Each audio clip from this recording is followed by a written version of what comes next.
कृषी केंद्रांनी योग्य दरात खते व बियाणे न दिल्यास तात्काळ कारवाई करा, ॲडव्होकेट नाझीर काझी यांची मागणी।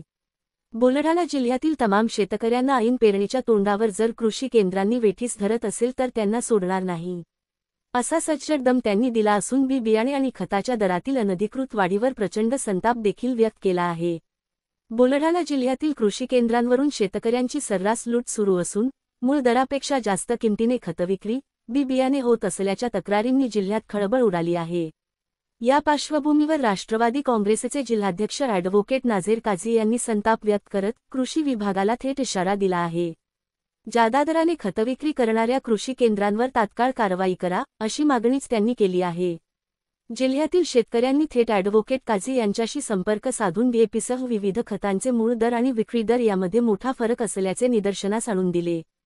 खतांच्या पिशव्यांवर छापील किमतींपेक्षा अधिक रक्कम शेतकऱ्यांकडून वसूल केली जात असल्याचे प्रकार समोर आले आहेत। शेतकरी आधीच महागाई, अस्मानी संकट, अनियमित पावसाळा आणि वाढत्या उत्पादन खर्चामुळे अडचणीत आहे।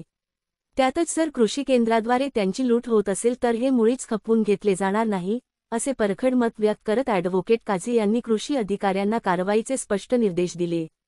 खत विक्रीतील तफावत हा फसवणुकीचा गुन्हा आहे। संबंधित कृषी केंद्रधारकांवर गुन्हे दाखल करावेत आणि त्यांचे परवाने तत्काळ रद्द करावेत, अशी मागणी त्यांनी केली। या प्रकारामुळे जिल्ह्यातील शेतकऱ्यांमध्ये कृषी केंद्रधारकावर तीव्र नाराजी आहे। प्रशासनाने जर वेळेत लक्ष दिले नाही तर शेतकरी आणि विरोधक यांच्या रोषाला सामोरे जावे लागेल। शेतकऱ्यांच्या हक्कासाठी लढा दिला जाईल आणि त्यांच्या कष्टाच्या पैशांची लूट करणाऱ्यांना माफ केले जाणार नाही।